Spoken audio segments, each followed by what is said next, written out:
Capítulo 3. Un poder misterioso que convence.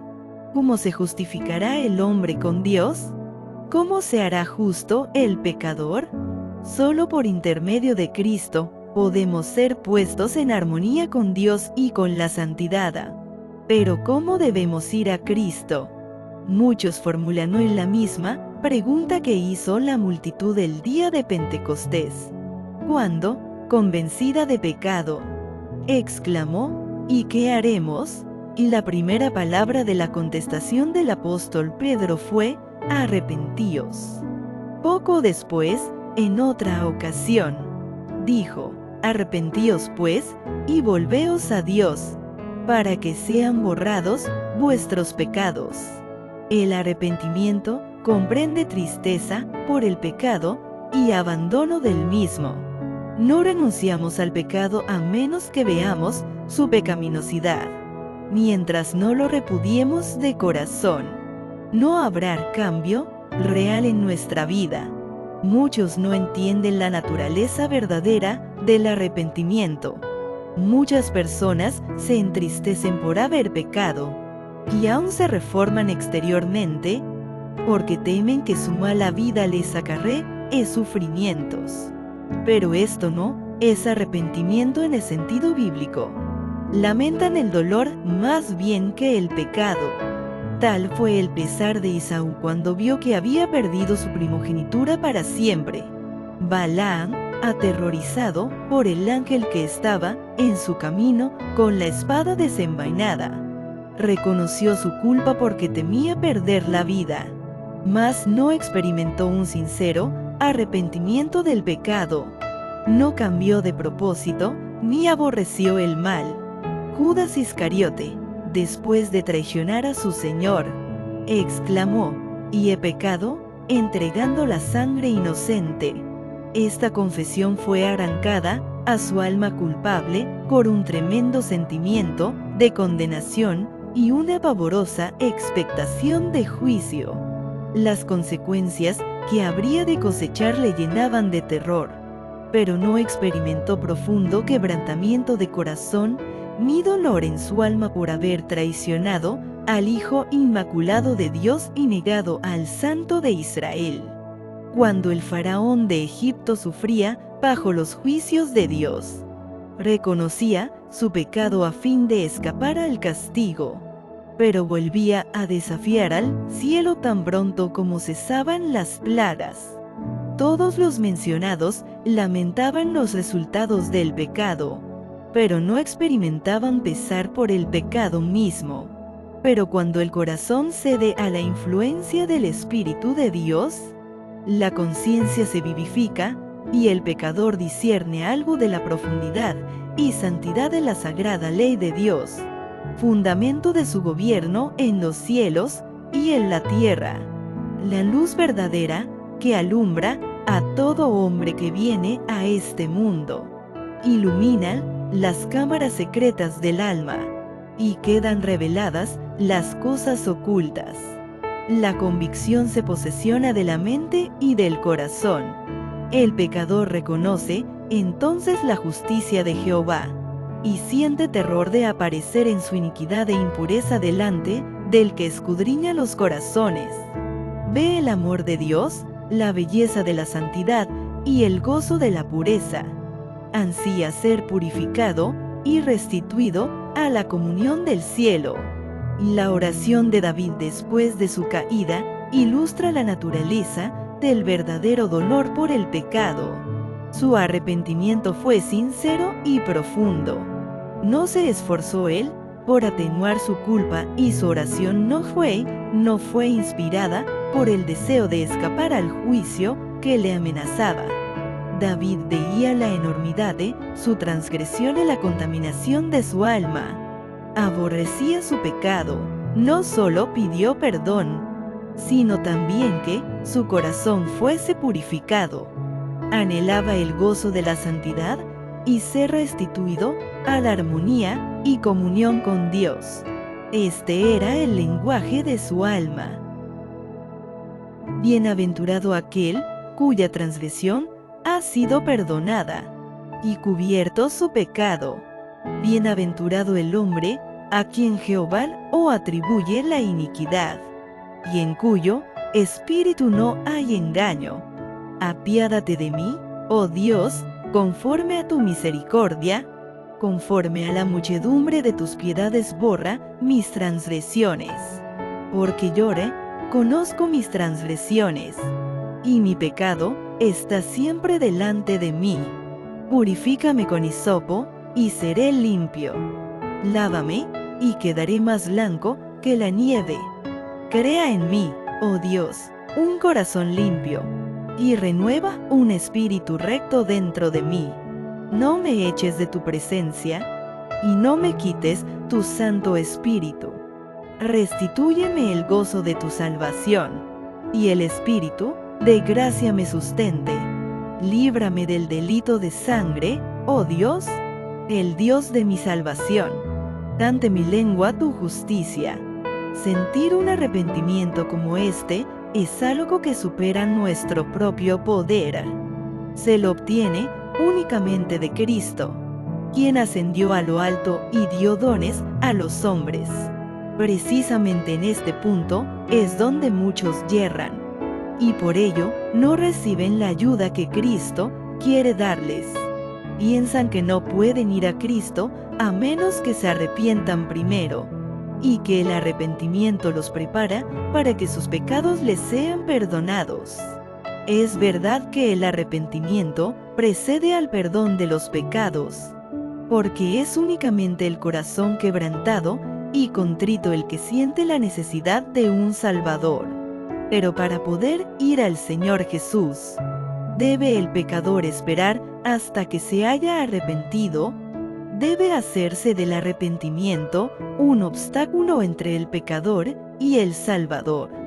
La Sagrada Escritura no enseña que el pecador deba arrepentirse antes de poder aceptar la invitación de Cristo: venid a mí todos los que estáis cansados y agobiados, y yo os daré descanso. Y la virtud proveniente de Cristo es la que nos induce a un arrepentimiento genuino. El apóstol Pedro presentó el asunto de una manera muy clara cuando dijo a los israelitas: a este Dios le ensalzó con su diestra para ser príncipe y salvador, a fin de dar arrepentimiento a Israel y remisión de pecados. O tan imposible es arrepentirse, y el Espíritu de Cristo no despierta la conciencia como lo es obtener el perdón sin Cristo. Él es la fuente de todo buen impulso.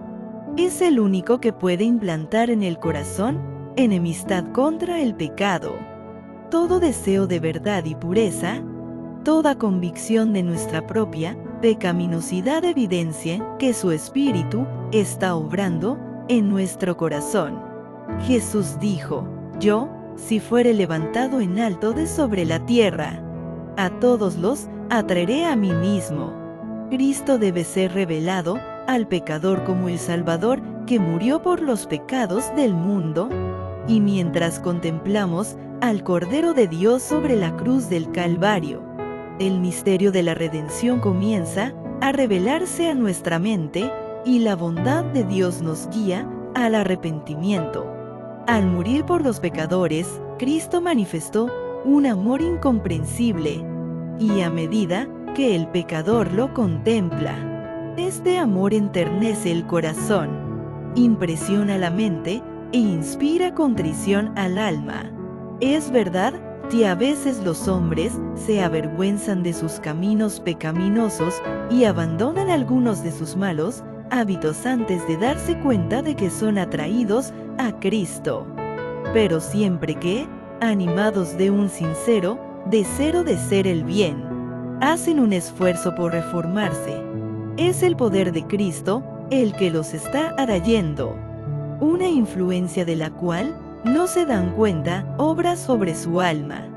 Su conciencia se vivifica y su conducta externa se enmienda. Y cuando Cristo los induce a mirar su crucia, contemplar a aquel que fue traspasado por sus pecados, el mandamiento se graba en su conciencia. Les es revelada la maldad de su vida. el pecado profundamente arraigado en su alma. Comienzan a entender algo de la justicia de Cristo y exclaman: ¿a qué es el pecado?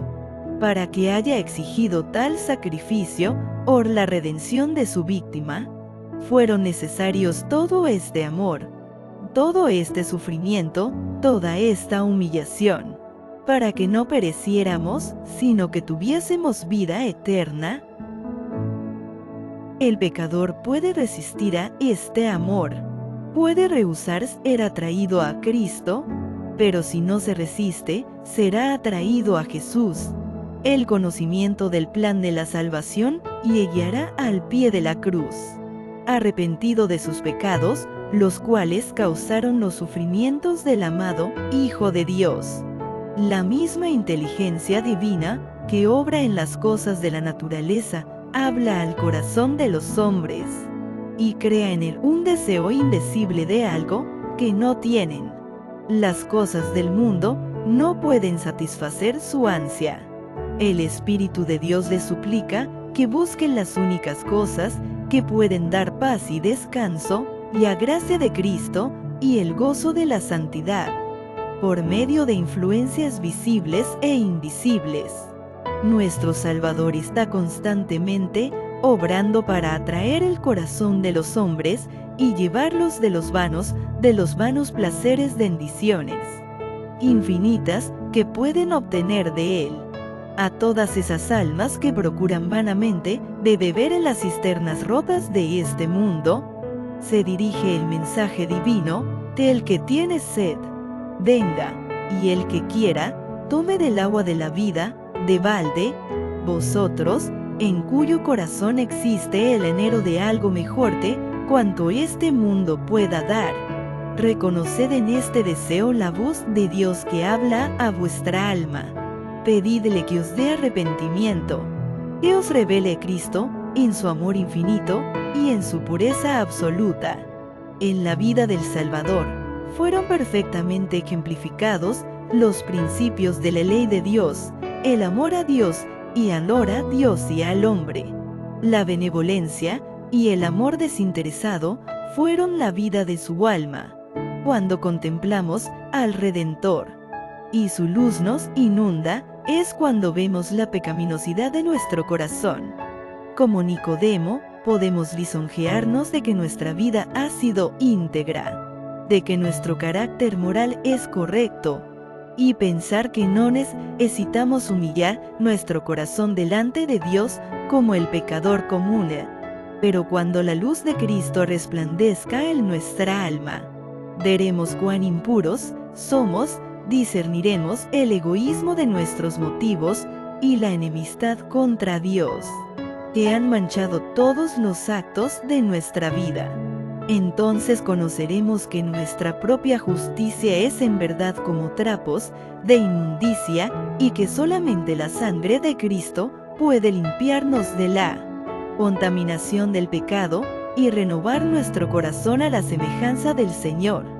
Un rayo de la gloria de Dios, una vislumbre de la pureza de Cristo, que penetre en el alma, hace dolorosamente visible toda mancha de pecado y descubre la deformidad y los defectos del carácter humano.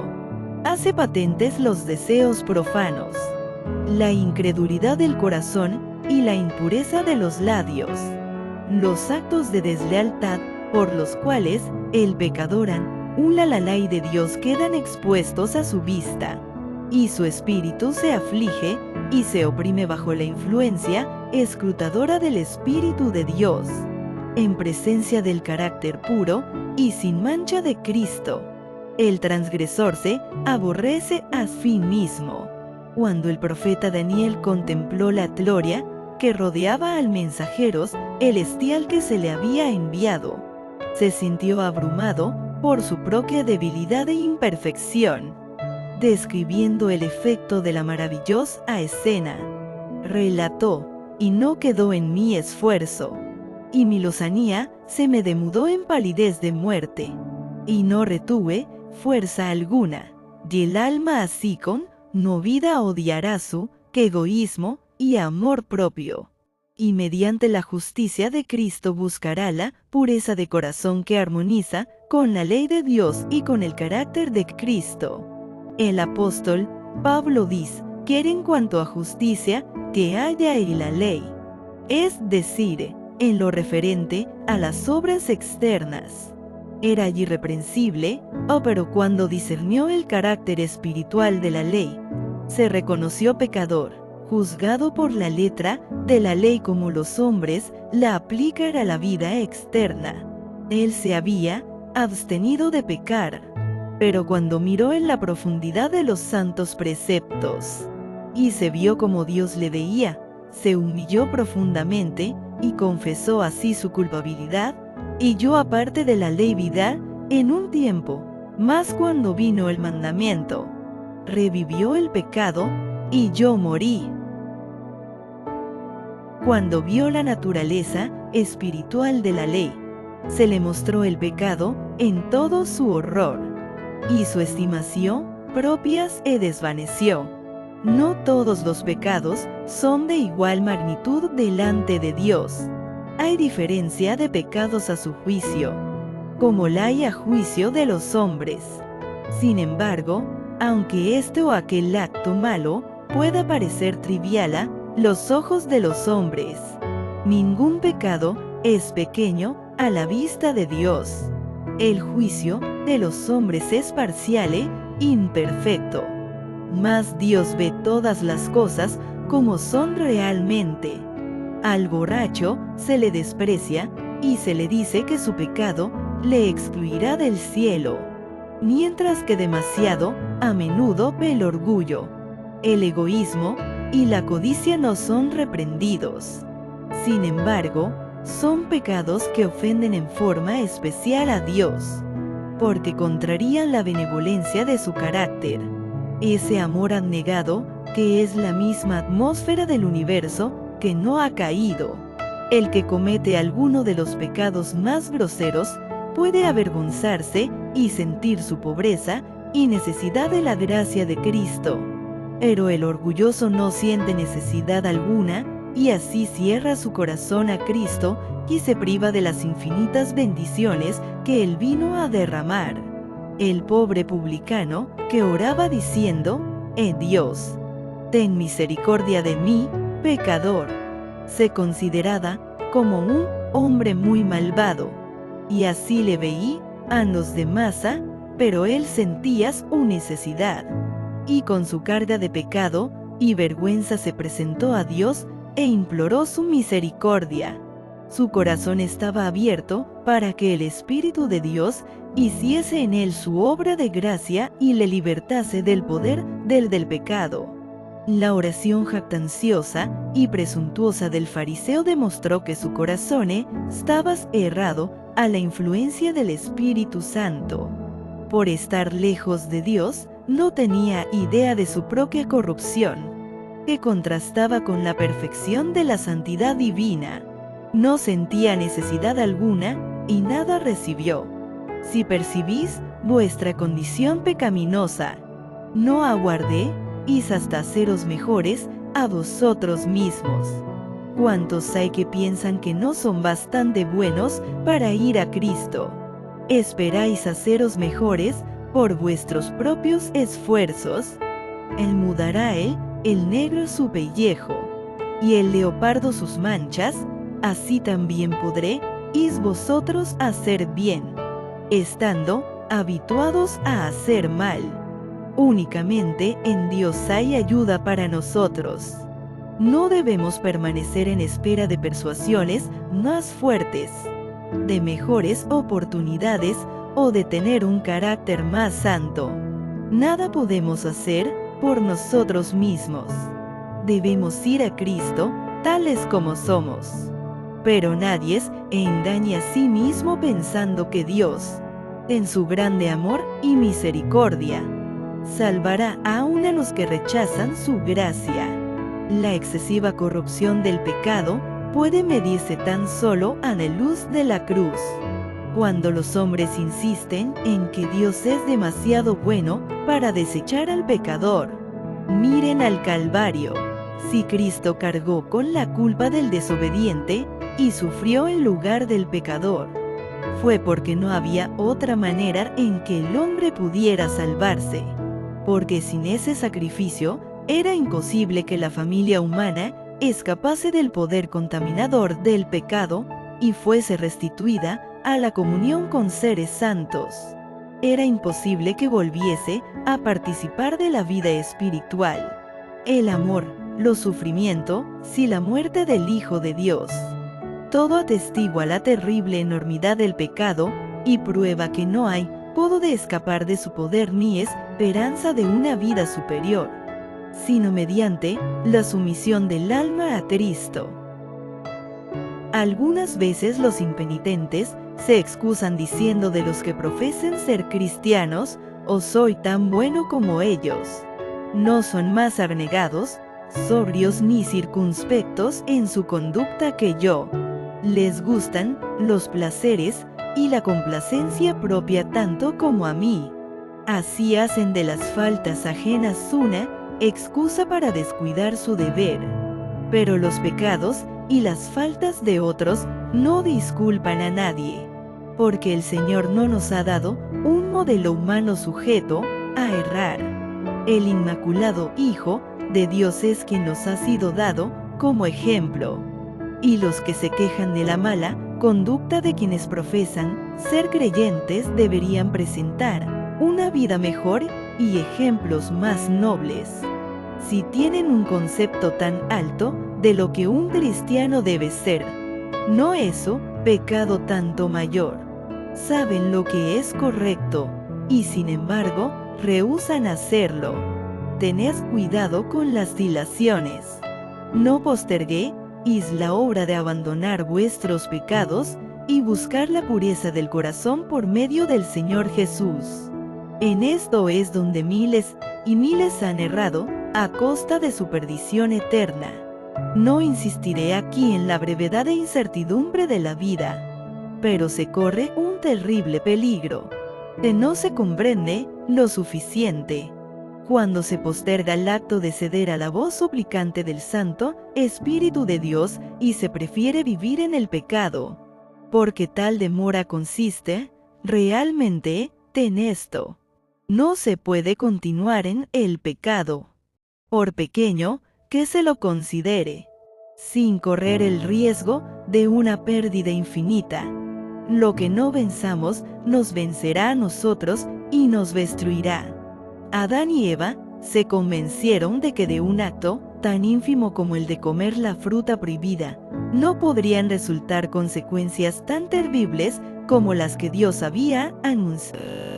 Pero ese acto pequeño era una transgresión de la ley santa e inmutable de Dios y separó de ésta al hombre y abrió las compuertas por las cuales se volcaron sobre nuestro mundo la muerte y desgracias innumerables, y como consecuencia de la desobediencia del hombre, siglo tras siglo, ha subido de nuestra tierra un continuo lamento de aflicción, y aún de la creación gime bajo la carga terrible del dolor. El cielo mismo ha sentido los efectos de la rebelión del hombre contra Dios. El Calvario se destaca como un recuerdo del sacrificio asombroso que se requirió para expiar la transgresión de la ley divina. No consideremos, pues, el pecado como cosa trivial. Toda transgresión, todo descuido o rechazamiento de la gracia de Cristo obra indirectamente sobre nosotros, endurece el corazón, deprava la voluntad, entorpece el entendimiento y no solo os vuelve menos inclinados a ceder, sino también menos capaces de oír las tiernas súplicas del Espíritu de Dios. Muchos están apaciguando su conciencia inquieta con el pensamiento de que pueden cambiar su mala conducta cuando quieran, de que pueden tratar con ligereza las invitaciones de la misericordia y, sin embargo, seguir sintiendo las impresiones de ella. Piensan que después de menospreciar al Espíritu de gracia, después de echar su influencia del lado de Satanás, en un momento de extrema necesidad pueden cambiar su modo de proceder. Pero esto no se logra tan fácilmente. La experiencia y la educación de una vida entera han amoldado de tal manera el carácter, que pocos desean después recibir la imagen de Jesús. Un solo rasgo malo en el carácter, un solo deseo pecaminoso persistentemente albergado, neutraliza con el tiempo todo el poder del Evangelio. Cada vez que uno cede al pecado, se fortalece la aversión del alma hacia Dios. El hombre que manifiesta un descreído atrevimiento o una estólida indiferencia hacia la verdad, no está sino cegando la cosecha de su propia siembra. En toda la Escritura no hay amonestación más terrible contra el hábito de jugar con el mal que estas palabras del sabio: prenderán al impío sus propias iniquidades. Cristo está listo para libertarnos del pecado, pero no fuerza la voluntad y sí está, por la persistencia en la transgresión, se inclina por completo al mal, y no deseamos ser libres ni queremos aceptar la gracia de Cristo. ¿Qué más puede Él hacer? Al rechazar deliberadamente su amor, hemos labrado nuestra propia destrucción. Y aquí ahora es el tiempo acepto. He aquí ahora es el día de salvación.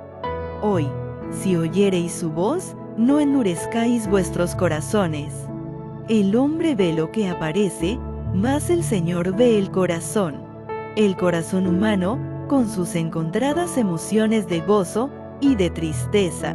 El extraviado y caprichoso corazón, morada de tanta impureza y engaño.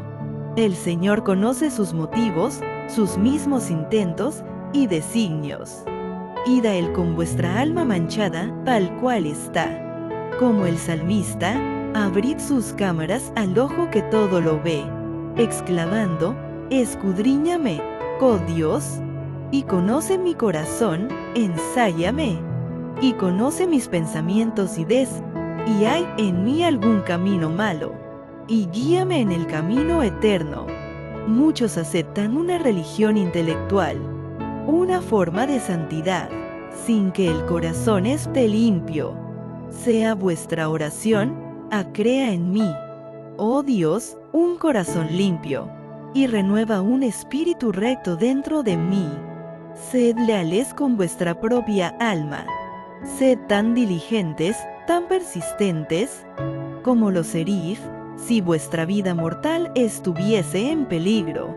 Este es un asunto que debe decidirse entre Dios y vuestra alma, y es una decisión para la eternidad. Una esperanza supuesta, que no sea más que esto, llegará a ser vuestra ruina. Estudiad la palabra de Dios con oración. Ella os presenta, en la ley de Dios y en la vida de Cristo, los grandes principios de la santidad, en la cual nadie verá al Señor. Convence de pecado, revela plenamente el camino de la salvación. Prestadle atención como a la voz de Dios hablando a vuestra alma. Cuando veáis la enormidad del pecado, cuando os veáis como sois en realidad, no os entreguéis a la desesperación, pues a los pecadores es a quienes Cristo vino a salvar. No tenemos que reconciliar a Dios con nosotros, sino que, oh maravilloso amor, Dios estaba en Cristo, reconciliando consigo mismo al mundo. Por su tierno amor está atrayendo así los corazones de sus hijos errantes. Ningún padre según la carne podría ser tan paciente con las faltas y los yerros de sus hijos, como lo es Dios con aquellos a quienes trata de salvar. Nadie podría arguir más tiernamente con el pecador. Jamás enunciaron los labios humanos invitación es más tiernas que las dirigidas por el al extraviado. Todas sus promesas, sus amonestaciones, no son sino la expresión de su amor inefable. Cuando Satanás acude a decirte que él es un gran pecador, alza los ojos a tu Redentor y habla de sus méritos. Lo que te ayudará será mirar su luz. Reconoce tu pecado, pero di al enemigo que Cristo Jesús vino al mundo para salvar a los pecadores, y que puede ser salvo por su incomparable amor. El Señor Jesús hizo una pregunta a Simón con respecto a dos deudores. El primero debía a su Señor una suma pequeña y el otro una muy grande, pero él perdonó a ambos. Y Cristo preguntó a Simón cuál deudor amaría más a su Señor. Simón contestó, aquel a quien más perdonó. Hemos sido grandes deudores, pero Cristo murió para que fuésemos perdonados. Los méritos de su sacrificio son suficientes para presentarlos al Padre en nuestro favor. Aquellos a quienes ha perdonado más le amarán más, y estarán más cerca de su trono para alabarle por su grande amor y su sacrificio infinito. Cuanto más plenamente comprendemos el amor de Dios, mejor nos percatamos de la pecaminosidad del pecado. Cuando vemos cuán larga es la cadena que se nos arrojó para rescatarnos. Cuando entendemos algo del sacrificio infinito que Cristo hizo en nuestro favor, nuestro corazón se derrite de ternura y contrición.